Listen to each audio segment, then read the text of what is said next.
लोगों को मेरा नमस्कार। आज आदमपुर के अंदर आपसे रूबरू होने का मौका मिला। आदमपुर के विधायक कुलदीप बिश्नोई जो पिछले 24 साल से यहाँ पे विधायक बनते आ रहे हैं, परंतु जनता के बीच में नहीं रहते। आम आदमी पार्टी के उम्मीदवार सतेंद्र सिंह हर रोज़ जनता की तरफ से उनसे एक सवाल पूछते हैं, क्योंकि वो सवाल का जवाब देने के लिए सामने तो आते नहीं हैं, ना ही जनता को मिलते हैं। जनता कैसे सवाल पूछे, उसका एक तरीका निकाला कि जनता की तरफ से हर रोज़ एक सवाल पूछा जाए। चौधरी भजन लाल जी ने मॉडल टाउन में अपना मकान बनाया था, आदमपुर में रहने का ठिकाना बनाया था, और कुलदीप बिश्नोई जी ने उनकी विरासत को बेच दिया। अब यहाँ पे कोई ठिकाना नहीं रखा। भव्य बिश्नोई को चुनाव लड़ा रहे हैं, क्यों विरासत बेच दी ये पूछना चाहते हैं उनसे। क्यों उनकी निशानी यहाँ पे नहीं रखी आदमपुर के अंदर। अगर हम ये कहते हैं कि आदमपुर, वो कहते हैं कि हमारा घर है, हमारा गढ़ है, तो उनकी विरासत को क्यों बेच दिया, ये सबसे प्रमुख सवाल है। फिर मैं पूछना चाह रहा हूँ कि भव्य बिश्नोई जी का आप चुनाव लड़ा रहे हैं, यहाँ का ठिकाना तो आपने बेच दिया, अमेरिका का तो जरूर होगा उनका, जहाँ वो रहते रहे। क्या वो वहीं पे रहेंगे विधायक रहते हुए, या कोई नई जगह आदमपुर के अंदर बनाएंगे ताकि आदमपुर की जनता उनसे मिल सके। कहाँ पे उनका रहने का होगा, क्या वो करेंगे। और मैं इन सवालों के बारे में कई सवाल उनसे पूछे जा चुके हैं। ये सवाल तो है ही, आदमपुर की जनता से मिलने में उनको इतनी तकलीफ़ क्यों है, क्यों वो आदमपुर के बीच में नहीं रहे, क्यों यहाँ पे स्कूल बंद हुए, क्यों यहाँ पे नए हॉस्पिटल नहीं बने, क्यों यहाँ पे लोगों को सीवर का पानी पीना पड़ रहा है, क्यों यहाँ पे सड़कें इतनी टूटी हुई हैं। अनेकों सवाल हैं जो आदमपुर की जनता उनसे पूछना चाहती है। परंतु आज का प्रमुख सवाल, क्यों भजन लाल जी की विरासत को बेच दिया। और भव्य बिश्नोई का अगर आप विधायक बनाना चाहते हैं तो वो क्या अमेरिका में रहेगा या आदमपुर के अंदर कोई ठिकाना बनाएगा। तो साफ तौर पे जैसा सुशील जी ने अभी आपको बताया कि हर रोज़ एक जनता का सवाल सतेंद्र सिंह जो आम आदमी पार्टी के उम्मीदवार हैं, वो कुलदीप बिश्नोई जी से, क्योंकि 24 साल तक वो विधायक रहे और उन्हीं के बेटे अब यहाँ से उम्मीदवार हैं, तो इसलिए उनसे रोज़ एक सवाल पूछते हैं ताकि जनता को अपने 5 साल के लिए जब वो चुनते हैं उनको, अब 3.5 साल से वो उनके विधायक थे, तो उनको उनका जवाब मिल सके, 24 साल के सवालों का जवाब मिल सके। चुनाव के वक्त ये कहा जाता है कि कम से कम चुनाव के वक्त तो नेता जनता के सवालों का जवाब देते ही हैं, कम से कम हाथ जोड़ते हैं, जाते हैं उनके बीच में। तो हमें भी ये उम्मीद है कि कुलदीप बिश्नोई जी इन सवालों का जवाब ज़रूर देंगे। आदमपुर की जनता ये जानना चाहती है कि जिन चौधरी भजन लाल जी के नाम पे वो वोट मांग रहे हैं लोगों के बीच जा कर के, क्योंकि उन्होंने तो 24 साल में कुछ किया नहीं, भव्य बिश्नोई उनके नाम पे वोट नहीं मांग सकते हैं, चौधरी भजन लाल जी के नाम पे मांग रहे हैं। जिन चौधरी भजन लाल जी के नाम पे वो वोट मांग रहे हैं आदमपुर के अंदर, उनकी एक निशानी, जो घर उन्होंने लिया था यहाँ रहने के लिए, उस घर को, उस विरासत को क्यों बेच दिया कुलदीप बिश्नोई जी ने, ये आदमपुर की जनता का सवाल है। और ये सुशील जी ने भी उसको आगे स्पष्ट करते हुए ये भी कहा कि अगर वो बेच दिया है घर, तो क्या ठिकाना है आपका आदमपुर में, जहाँ पे कि आपका परिवार रहेगा, जहाँ पे कि भव्य बिश्नोई रहेंगे अपने परिवार के साथ, और रहेंगे भी या नहीं रहेंगे। इस सवाल का जवाब कुलदीप जी को ज़रूर देना चाहिए। इस सवाल का जवाब आप सब मीडिया बंधुओं को भी, जहाँ भी वो आपको मिले, उनसे ये पूछना चाहिए कि आपने चौधरी भजन लाल जी की निशानी, उनकी विरासत को क्यों बेच दिया, और जो राजनीतिक विरासत है चौधरी भजन लाल जी की, उसको भारतीय जनता पार्टी के हाथों बेच दिया, और जो उनकी यहाँ एक घर के रूप में निशानी थी, एक विरासत थी, उसको भी इन्होंने धन के लालच में बेच दिया। ये सवाल आदमपुर के लोगों का है। दूसरी तरफ मैं आपको ये भी बता दूं साथ साथ कि ज़बरदस्त उत्साह, जहाँ हम गांव-गांव जा रहे हैं, मीटिंग्स कर रहे हैं, वहाँ पे ज़बरदस्त उत्साह लोगों के बीच में देखने को मिल रहा है। बंताराम वाल्मीकि जी भी यहाँ पे हमारे साथ मौजूद हैं, पूर्व विधायक हैं। ये जगह जगह पे जाके, वाल्मीकि समाज में भी और बाकी जगहों पे भी जगह जगह जाके मीटिंग्स कर रहे हैं, और इन्होंने खुद मुझे बताया कि ये जब वहाँ पे गए तो क्या गज़ब का उत्साह और चमक थी लोगों के आंखों में, कि उनको ये लगा कि पहली बार आदमपुर के चुनाव में फिक्सिंग नहीं हो रही है, और पहली बार कोई गरीब का सवाल उठाने के लिए, पिछड़े वर्ग का सवाल उठाने के लिए पहली बार कोई उनके बीच में आया, उनकी समस्याओं को जानने के लिए आया। जगह जगह जो कॉलोनीज़ बनी हुई हैं, उनके अंदर ना सड़क है, ना सीवेज की व्यवस्था है, गंदगी में रहने को मजबूर हैं वो लोग। बार बार कुलदीप जी उनका वोट लेकर के जाते हैं, वो लोग कहते हैं कि हमारे यहाँ तो आना भी पसंद नहीं करते कुलदीप बिश्नोई जी। तो उनसे वो तमाम लोग बुरी तरह से खफा हैं, नाराज़ हैं, और पहली बार उनको ये लग रहा है कि कोई पार्टी कांग्रेस की तरह उनको धोखा देने नहीं आई है, बल्कि उनके बच्चों के भविष्य के लिए काम करने आई है, उनकी मूलभूत सुविधाओं के लिए काम करने आई है। इसलिए मुझे लगता है कि अब ये सारे जो दबे कुचले लोग, जो गरीब लोग, जिनको कि हमेशा इन्होंने 24 साल तक दबा करके रखा, वो अब सारे लामबंद हो रहे हैं आदमपुर के अंदर। एक ज़बरदस्त हवा बन रही है सतह पर, एक ज़बरदस्त वेव बन रही है, जो आने वाले दिनों में आपको दिखेगा कि किस तरीके से यहाँ एक तरफा चुनाव होता हुआ नजर आएगा। बंताराम वाल्मीकि जी से मैं कहूँगा कि वो भी अपना एक्सपीरियंस बताएं जब वो लोगों के बीच में जाते हैं और चर्चा करते हैं। मैं प्रेस के भाइयों के सामने वास्तविकता से अवगत कराना चाहता हूँ कि उन्होंने इस बात को माना है कि भेड़ की तरह भजन लाल परिवार हमें मोड़ करके वोट लेकर के चला जाता है, उसके बाद हमारी तरफ देखने को नहीं है। इसी का ये प्रमाण है कि उन्होंने सब कुछ यहाँ से समेट करके बेच करके वो चले गए हैं। और कहीं भी चारों तरफ जा कर के देखें, कहीं पोथीन बिखरे हुए हैं, बुरा हाल है, बदबू आ रही है। और वो जो जिस टाइम पे आदरणीय माननीय केजरीवाल जी की शिक्षा और चिकित्सा की बात देखते हैं कि वास्तव में हमारा असली नेता, हमारे दुख की बात करने वाला नेता जो है माननीय अरविंद केजरीवाल जी है। और उन्होंने मन बना लिया है कि भजन लाल परिवार का ये अगर कोई करेंसी पैसा दे करके हरबेबाजी को धक्का सीना जोरी, जिस तरीके का इतिहास है बीजेपी का, अगर वो चला जाते हैं तो मैं कह नहीं सकता। अदरवाइज 36 बरादरी के लोग इस बात को समझ चुके हैं कि हमने भजन लाल परिवार को वोट नहीं देना है। और जो हमारे दुख तकलीफ की बात कर रही है और जिनका मैनिफेस्टो जो हमारे जो जरूरत चीज़ों का है, माननीय आम आदमी पार्टी का, अरविंद केजरीवाल जी पार्टी का जो हमारे हित का जो प्रोग्राम लेकर के आई है हमारे बीच में, हम आम आदमी पार्टी को वोट देने का कार्य करेंगे। ये जो खास तौर पर SC BC और जो गरीब जो जुड़े हुए हैं, जो बैकवर्ड क्लास के लोग, इस चीज़ को बाखूबी समझ चुके हैं। मैं अब इसमें एक बात अपनी ऐड कर दूं, उसके बाद आप लोगों के लिए सवालों के लिए खुला होगा मंच और आप अपने सवाल पूछ सकते हैं। आप लोगों ने देखा होगा कि हम लगातार ये कह रहे हैं कि 200 करोड़ रुपए का इनकम टैक्स का केस चल रहा है, अवैध कमाई है कुलदीप बिश्नोई जी के पास, जो लोगों के एक तरीके से मैंडेट को, वोटों को बेच बेच के उन्होंने अर्जित की है, उन्होंने कमाई है। वो 200 करोड़ रुपए जो अवैध कमाई है, वो अब चुनाव में दिखना शुरू हो गया है। आप लोगों ने भी वो तस्वीरें देखी होगी।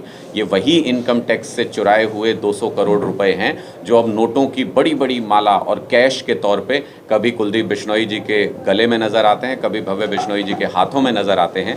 ये वही काली कमाई है जो अब चुनाव के बीच में नज़र आनी शुरू हो गई है। इनको ये नज़र आ गया कि अपने परिवार के नाम पे, अपने काम के नाम पे लोग इनको वोट नहीं करेंगे, इसलिए अब ये धन बल का इस्तेमाल करके, पैसे का इस्तेमाल करके, ये कैश निकाल करके अपना जो काली कमाई इन्होंने बनाई हुई है, उसका इस्तेमाल अब आदमपुर के उपचुनाव में करना चाहते हैं। लेकिन हम इनको साफ तौर पे ये बताना चाहते हैं कि वो सारे हथकंडे इनके फेल होंगे, क्योंकि लोग इनकी साजिशें अब समझ रहे हैं और लोग इनको किसी भी कीमत पे वोट नहीं करेंगे। दूसरी बात मैं आपको बताऊं कि कल किसी सभा में कुलदीप बिश्नोई जी ने ये कहा कि 7 बजे के बाद आदमपुर के लोग मुझे फ़ोन नहीं करें, मैं 7 बजे के बाद उनका फ़ोन नहीं उठाऊंगा। वैसे तो ये दिन में भी फ़ोन नहीं उठाते हैं लोग, यही इसी बात से त्रस्त हैं कि अपने कार्यकर्ताओं का फ़ोन नहीं उठाते, लोगों की बात तो छोड़ दीजिए। लेकिन मुझे इस पर सख्त आपत्ति है, आम आदमी पार्टी को इस पर सख्त आपत्ति है कि वो आदमपुर के लोगों की पहले उन्होंने इज्जत और पगड़ी बीजेपी के कदमों में रख दी, उनके वोट को बेच दिया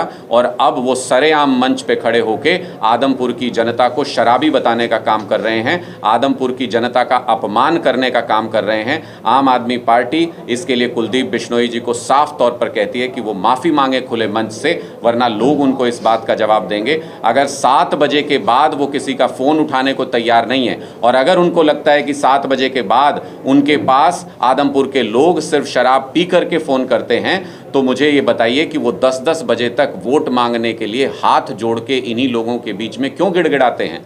10 बजे तक वो सभाएं कर सकते हैं, 10 बजे तक वो वोट मांग सकते हैं और 7 बजे के बाद आदमपुर के लोगों का फ़ोन नहीं उठाएंगे और आदमपुर के लोगों को अपमानित करेंगे ये कह के कि 7 बजे सब शराब पी लेते हैं और शराब पी करके उनको फ़ोन करते हैं। ये बहुत ही आपत्तिजनक उनका बयान है, इस पर उनको सफाई देनी चाहिए, माफ़ी मांगनी चाहिए पूरी तरह से। और साथ ही साथ ये भी उनको समझना होगा, अब वो पुराने दिन गए जब वो एक परिवारवाद के नाम पे, जब वो एक राज उनका चला आ रहा था और उसी के नाम पे उनको हर बार वोट मिल जाता था। 24 घंटे उनको लोगों के लिए उपलब्ध रहना होगा, तब वो वोट मांगने जितनी कमाई कर पाएंगे, तब वो हाथ जोड़ के वोट मांग पाएंगे। लेकिन पिछले 24 साल का हिसाब पहले उनको देना होगा और 24 घंटे उनके बेटे को उपलब्ध रहना होगा जनता के बीच में, तब चुनाव में खड़े हो सकते हैं। वरना इस बार तैयार रहें, लोग उनकी जमानत जब्त कराने के लिए पूरी तरह से तैयार हैं। आपके कोई सवाल हैं तो आप पूछ सकते हैं। चौधरी भजनलाल, आपने नोटों की बात की, चौधरी भजनलाल जी ने ये रीत शुरू की थी, हरियाणा की बात करें, वो कहते थे कि जो नोट देगा जाहिर सी बात है वोट नहीं देगा। देवीलाल जी ने उसको आगे बढ़ाया, इस तरीके से देख रहे हैं। देखिए, मैं वही आपको कह रहा हूं कि इनको तो कोई नोट दे नहीं रहा, इनको कोई वोट भी नहीं दे रहा। ये तो वही 200 करोड़ रुपए की काली कमाई है जो इन्होंने अवैध संपत्ति अर्जित की, जिसका केस सुप्रीम कोर्ट में चल रहा है, जिसकी वजह से इनके पासपोर्ट जमा है पूरे परिवार के, जिसकी वजह से जेल जाने का खतरा मंडरा रहा था इनके ऊपर, जिसकी वजह से इन्होंने आदमपुर के लोगों की पगड़ी को उठा करके बीजेपी के कदमों में रखने का काम किया, अपमान किया आदमपुर का, जिसकी वजह से इन्होंने लोगों का वोट बेच दिया। वही 200 करोड़ रुपए अब ये निकाल करके ला रहे हैं, खुद को नोटों की माला पहनवा रहे हैं। जनता इनको न वोट देने को तैयार है, न नोट देने को तैयार है। ये जो इनकम टैक्स से छुपाई हुई काली कमाई है, ये वही नोटों की शक्ल में निकल करके स्टेज पर आ रही है, जो कि अब लोगों के सामने बेपर्दा हो गई है, पूरी तरह से सामने आ गई है। अब तो उल्टा वक्त आ गया है, ये पैसे बांटेंगे वोट खरीदने के लिए जनता को। सर, आपने कोठी की बात की कि कोठी बेच दी इन्होंने, तो 107 नंबर दुकान का जिक्र भगवंत मान जी ने भी किया था। वहाँ इनकी रिहाइश है, होली दिवाली जब भी आते हैं वहीं रुकते हैं लोग। लेकिन आपके जो कैंडिडेट हैं उनका भी घर हिसार में है, सेक्टर 15 में ही कुलदीप बिश्नोई जी उनका भी घर हिसार है।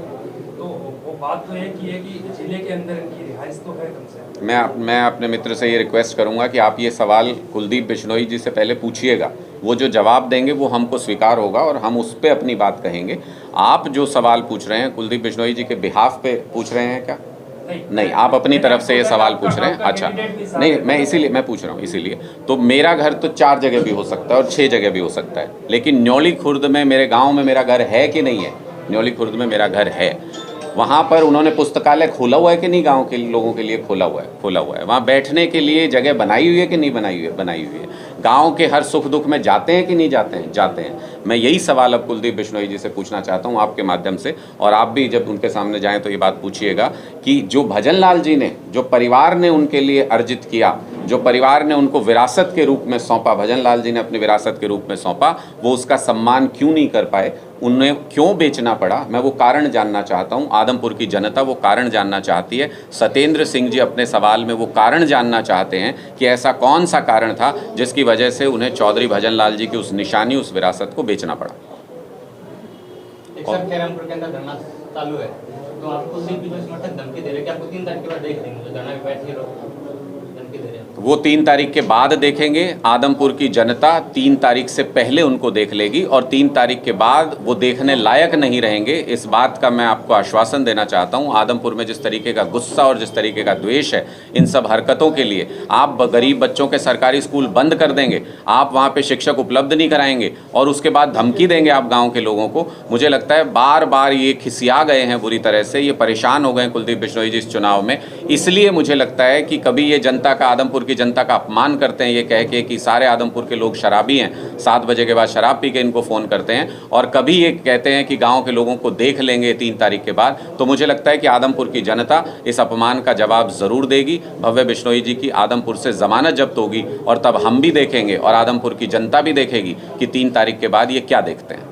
भगवंत मान जी 107 नंबर दुकान को बंद करवाने की ऐसी कुछ बात कह रहे थे, क्या चुनाव में आकर के भी वो कुछ ऐसा आहुति वगैरह कुछ डालने की चाह करेंगे? देखिए, भगवंत मान जी चुनाव प्रचार के लिए यहाँ पर आएंगे और उन्होंने साफ तौर पे कहा, ये तो पूरी दुनिया के सामने, कोई छुपी हुई बात थोड़ी है, कि ये 200 करोड़ रुपए का इनकम टैक्स का पैसा चुरा के बैठे हैं। इनके ऊपर केस चल रहा है, इनके पासपोर्ट नहीं सुप्रीम कोर्ट रिलीज़ कर रहा है, कह रहे हैं कि आपके खिलाफ लुकआउट नोटिस जारी है, पासपोर्ट नहीं आपके रिलीज़ कर सकते हैं। ये भ्रष्टाचार की दुकानें बंद होनी चाहिए, ये साफ तौर पे भगवंत मान जी यहाँ पे कह के गए थे। और कुलदीप बिश्नोई जी की भ्रष्टाचार की दुकान बंद होगी, 3 तारीख को बंद होगी। सर, बार बार बीजेपी और कुलदीप बिश्नोई की आपकी प्रेस कॉन्फ्रेंस में बातें होती है, कांग्रेस के प्रति इतनी रहमदिली क्यों? कांग्रेस तो आप ही सवाल नहीं पूछते, आप ही भूल गए हैं कांग्रेस को, तो हमको याद करने की क्या जरूरत है? आदमपुर के लोग भूल गए हैं कांग्रेस को, तो उनकी वो ना 3 में ना 13 में ये चुनाव उनका है ही नहीं। मैं आपको एक बात और बता दूं, कांग्रेस पार्टी का ये चुनाव नहीं है, ये आम आदमी पार्टी और भारतीय जनता पार्टी के बीच में सीधा टकराव, सीधा चुनाव है। ये कुलदीप बिश्नोई जी के जो बाहर रहे 24 साल तक, अपनी कॉन्स्टिट्यूंसी में आए नहीं, उनके बीच में, और सत्येंद्र सिंह जो 15-20 साल से कॉन्स्टिट्यूंसी के अंदर लगातार मेहनत कर रहे हैं, यहाँ घर घर जाते हैं, गमी में खुशी में सबसे मिलते हैं, उनके बीच में चुनाव है। ये स्थानीय, देसी और विदेशी कैंडिडेट का चुनाव है। इसमें कांग्रेस कहीं नहीं आती है। इसमें कांग्रेस इसलिए कहीं नहीं आती है क्योंकि हमने जब कैंडिडेट अपना अनाउंस किया, हमने उसी वक्त ये साफ कहा था, हमको पता था कि ये फिक्सिंग करेंगे, ये सेटिंग करेंगे कांग्रेस वाले। हमने उसी वक्त ये कहा था कि नज़र रखिएगा आदमपुर के लोगों कि ये क्या करते हैं। कांग्रेस वाले जीतने के लिए चुनाव लड़ रहे हैं, अपना कोई यहाँ से आदमपुर से कोई कैंडिडेट देते हैं, या फिर ये मैच फिक्सिंग करके सिर्फ सत्येंद्र सिंह के वोट काटने के लिए सारे गणित भिड़ा करके, सारे समीकरण भिड़ा करके ऐसे कैंडिडेट को वो टिकट देंगे जो वोट काटने का काम करे सत्येंद्र सिंह का। और वही हुआ जिसकी बात हम कर रहे थे। कांग्रेस पार्टी ने फिक्सिंग करके बाहरी उम्मीदवार को टिकट दिया ताकि जीतने लायक वोट ना ले सके और सत्येंद्र सिंह के वोट काटने का काम करे। और वैसे तो देश में कांग्रेस नहीं बची, और आदमपुर में तो बची ही नहीं। एक तो सामने इन लोगों में चला गया, एक बीजेपी में चला गया, और यहाँ पे था क्या इनका, कुछ नहीं बचा आदमपुर में। आम आदमी पार्टी इनका पैसे से मुकाबला कैसे कर पाएगी? जो ये पैसा वगैरह बांट रहे हैं कुछ नहीं, हमको चाहिए ही नहीं पैसा। आपने दिल्ली में देखा, आपने पंजाब में देखा, ये उसूल है आम आदमी पार्टी के वोटर का कि जब उनको अपना भविष्य नज़र आने लगता है, जब उनको नज़र आता है कि अरविंद केजरीवाल जी की मशाल यहाँ तक पहुँच गई, अरविंद केजरीवाल जी का झंडा यहाँ तक पहुँच गया, तो वो लोग इनसे पैसे भी लेंगे। मैं कह के आता हूँ और मैं आपके माध्यम से भी कह रहा हूँ कि अगर ये लोग आपके बीच में पैसा बांटने आए तो ऐसे चोर लोगों से पैसा ले लेना, क्योंकि हम ही लोगों से लूट करके इन्होंने वो पैसा इकट्ठा किया। लेकिन उस पैसे के बदले में वोट मत देना, अपना पैसे के बदले में वोट मत देना। हमारा कानून भी इस बात के खिलाफ है। हमारा कानून भी ये कहता है कि पैसे के बदले में वोट मत देना। चुनाव कोड ऑफ कंडक्ट भी ये कहता है कि पैसे के बदले में वोट मत देना। पैसा इन चोरों से ले लेना और वोट झाड़ू पे दे देना। सर, कुछ कार्यकर्ताओं को आपने पद से हटा दिया था, बरवाड़ा की बात करें, हिसार की बात करें, और कल फिर उनको वही पद दोबारा दिए गए हैं। क्या उनमें कमी थी और दोबारा उन्हें क्यों दिए गए हैं? वो सारे साथी, हम आदमपुर उपचुनाव बीच में आ गया है, वो सारे साथी हमारे साथ आज भी संगठन में कार्यकर्ता के तौर पे ज़ोर शोर से काम कर रहे थे।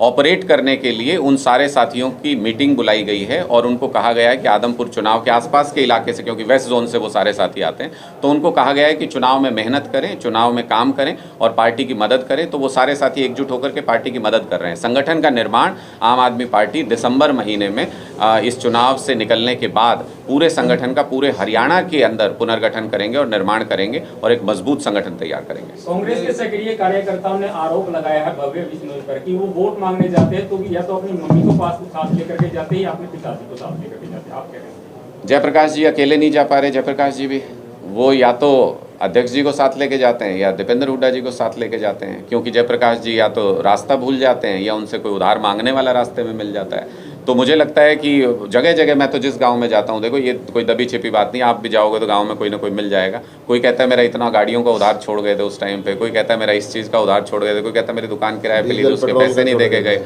डीजल पेट्रोल का उधार छोड़ गए थे। उनको लगा था कि 2009 के बाद यहाँ आदमपुर में वापस आना नहीं पड़ेगा, कभी कोई पूछेगा नहीं उनसे ये सवाल। लेकिन अब मजबूरी ये है कि वो आ गए यहाँ पे, तो 13 साल बाद वोट मांगना तो बाद की बात है। लोगों को लगा कि चुनाव का मौका है, मौका अच्छा है, लोग अपनी पुरानी उधार मांग ले रहे हैं। कई लोग तो कह रहे हैं कि इंटरेस्ट के साथ लेंगे, बिना इंटरेस्ट हम लेंगे नहीं। अनुराग जी, कांग्रेस कह रही है जैसे ही टिकट अनाउंस होती है आम आदमी पार्टी में भगदड़ हो जाती है, वो छोड़ के कांग्रेस में है। कांग्रेस की बात है, ये अपनी बता रहे हैं क्या? कुर्राराम जी कहाँ थे, कौन सी पार्टी में थे? अपनी बता रहे हैं कांग्रेस पार्टी वाले क्या? कांग्रेस को छोड़ के, जैसे मैंने एक नेता के मुंह से सुना, उन्होंने ही कहा कि सारी पार्टियों में कांग्रेस के उम्मीदवार आज के दिन में चुनाव लड़ रहे हैं। अरे तो डूब मरना चाहिए, शर्म आनी चाहिए कि कांग्रेस पार्टी की ऐसी हालत कर दी आप लोगों ने कि सारे छोड़ के भाग रहे हैं, सारे दूसरी पार्टियों में चले गए। बचा क्या कांग्रेस में? जब पार्टी में से लोग निकल जाएं तो पार्टी के अंदर क्या बचता है? पार्टी खोखली हो चुकी है। कांग्रेस पार्टी डूबता हुआ जहाज है, इसके अंदर कोई सवार नहीं होना चाहता। गांव-गांव में हमारी सभाओं के अंदर कांग्रेस का पटका पहने हुए लोग वहां पर हमारी बातें सुनते हैं, हमसे संवाद करते हैं।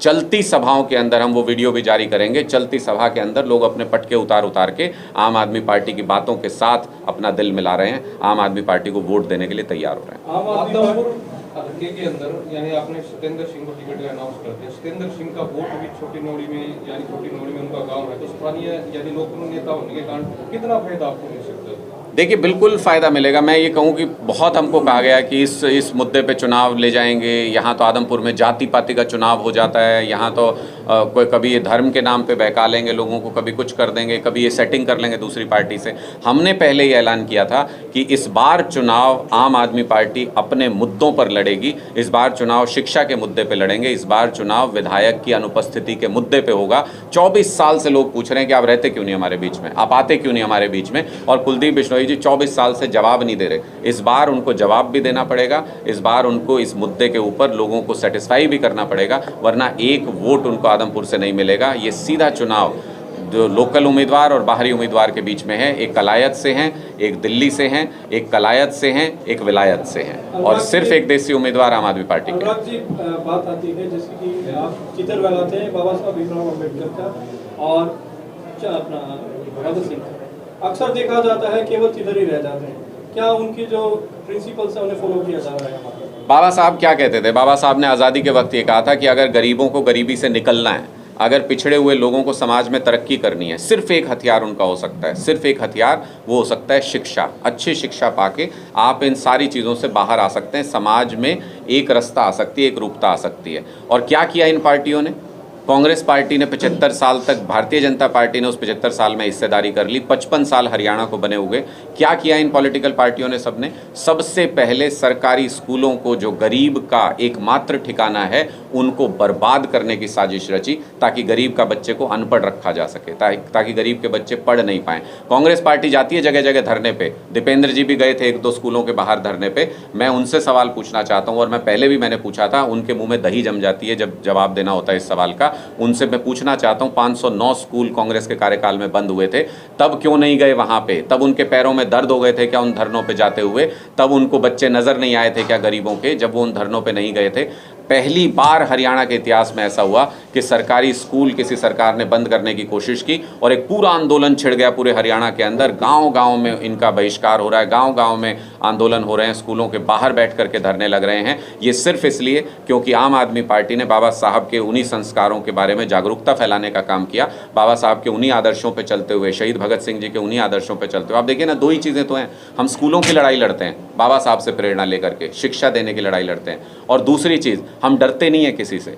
ये जेल में डालें, सीबीआई ले आएँ, ईडी ले आएँ, हम डरते नहीं हैं। हम शहीद भगत सिंह जी से, उन आदर्शों को फॉलो करते हैं। तो दोनों अब हमारे जो प्रेरणा स्रोत हैं, उनको हम साथ लेकर के चलते हैं, और सभी जो महापुरुष हैं उनसे प्रेरणा लेकर के काम करते हैं। आपने कहा मुद्दों पे चुनाव लड़ते हैं। हरियाणा में सबसे बड़ा मुद्दा अगर बात की जाए तो SYL का पानी जो है, हरियाणा में आप कहती है कि हम पानी लेकर के रहेंगे, लेकिन पंजाब की आम कहती है कि हम पानी की एक बूंद नहीं, आप गलत बता गए। ये कांग्रेस पार्टी जो हरियाणा की है वो कहती है हम लेके रहेंगे। कांग्रेस पार्टी पंजाब के अंदर कहती है हम किसी कीमत पे नहीं देंगे। भारतीय जनता पार्टी, मैं हरियाणा में क्या है? सवाल आपने पूछा है, जवाब मैं पूरा दूंगा और आपकी बात सेटिस्फाई करूंगा। तो मैं आपसे ये कह रहा हूँ कि आपने कहा कि आम आदमी पार्टी ऐसा कहती है, मैं आपसे ये पूछ रहा हूँ कि जिन सरकारों ने, कांग्रेस पार्टी ने और भारतीय जनता पार्टी ने, तीनों जगहों पे, केंद्र में भी, पंजाब में भी, हरियाणा में भी राज कर चुके हैं, वो क्या कहते हैं? वो हरियाणा में कुछ और स्टैंड है, पंजाब में कुछ और स्टैंड है। इसी तरीके से हरियाणा में भारतीय जनता पार्टी का कुछ और स्टैंड है, पंजाब के अंदर कुछ और स्टैंड है। हमारा साफ तौर पे ये कहना है, ये मुद्दे पे हमारा बहुत क्लियर स्टैंड है। अरविंद केजरीवाल जी रैली में बोल करके गए कि अगर किसी भी प्रदेश को पानी की कमी है, उसमें पंजाब आ गया, हरियाणा आ गया, गुजरात आ गया, हिमाचल आ गया, कोई भी प्रदेश ले लीजिए भारत का, सारे भारतवासी हैं, अगर किसी भी प्रदेश में पानी की कमी है, केंद्र सरकार की जिम्मेदारी है कि वो सारे प्रदेशों को पानी उपलब्ध कराएं। मुझे सिर्फ एक सवाल पूछता हूं आपसे, और आप अपने आप से भी पूछिएगा और सब लोगों से भी पूछिएगा, पाकिस्तान ज़्यादा प्यारा है क्या मोदी जी को हरियाणा से? पाकिस्तान ज़्यादा प्यारा है क्या मोदी जी को पंजाब से? पाकिस्तान में हमारा 65% पानी बह के जा रहा है, उसको रोक के, पहले कहते थे कि रोक के देंगे, पहले बोलते थे मोदी जी, आप पुरानी स्पीच सुन लीजिएगा, चुनाव से पहले बोलते थे, लेकिन वो पानी रोक के हरियाणा को नहीं दे सकते, वो पानी रोक के पंजाब को नहीं दे सकते। आप वो पानी देने का काम करें, लेकिन तमाशा देखते हैं, 2 स्टेट को आपस में लड़ाते हैं, 2 जातियों को आपस में लड़ाते हैं, 2 धर्मों को आपस में लड़ाते हैं, एक दूसरे से लड़ा के, नफरत फैला के अपनी दुकान चलाना चाहती है भारतीय जनता पार्टी। ये दोनों पार्टियां फेल हो चुकी हैं तीनों जगह राज करके। मैं मोदी जी से ये कहता हूं कि आप निर्णय लीजिए कि आपको पाकिस्तान के लोग अगर ज़्यादा प्यारे हों तो पानी वहाँ जाने दीजिए, अगर आपको हरियाणा और पंजाब के लोग ज़्यादा प्यारे हों, पानी को रोक के दोनों स्टेट की प्यास बुझाइए, दोनों स्टेट में भाईचारा बढ़ाइए। ये काम ये पार्टियां नहीं करेंगी, क्योंकि इस पर राजनीति करनी होती है इन मुद्दों पे। आम आदमी पार्टी किस मुद्दे पे राजनीति करती है? स्कूल पे, अस्पताल पे, बच्चों की शिक्षा पे, स्वास्थ्य के ऊपर और बहुत सारी जो मूलभूत सुविधाएं हैं, बिजली है, पानी है, इन चीज़ों के ऊपर आम आदमी पार्टी राजनीति करती है, क्योंकि 75 साल इंतजार कर लिया। अब इन मूलभूत सुविधाओं के लिए, शिक्षा के लिए इससे ज़्यादा इंतजार नहीं कर सकते। सर, अगर कल आम आदमी पार्टी हरियाणा में बढ़ जाती है तो क्या ये SYL मुद्दा है जो वो खत्म हो जाएगा? देखिए, मुद्दा SYL नहीं, मुद्दा है पानी। पानी हर राज्य को मिलना चाहिए। हम आज भी कह रहे हैं, अंतर्राष्ट्रीय संधि के हिसाब से 65% पानी पाकिस्तान में जा रहा है, केंद्र सरकार रोके और यहाँ दे। एक तरफ हरियाणा सहित बहुत राज्यों में बाढ़ आती है और एक तरफ सूखा पड़ा हुआ होता है। इन नदियों को जोड़े, पानी जो बह के समुद्र में चला जाता है, सूखे राज्यों के अंदर जाए वो पानी। वाजपेयी जी ने इसकी शुरुआत भी की थी, मोदी जी ने जाके बंद कर दी। क्यों? ना कांग्रेस ने कभी ये काम किया, ना बीजेपी ने कभी काम किया। अब इसलिए यही कारण है कि 2024 में विकल्प के रूप में लोग केजरीवाल को देख रहे हैं और हम आएंगे केंद्र में ये सारे काम करेंगे। Thank you.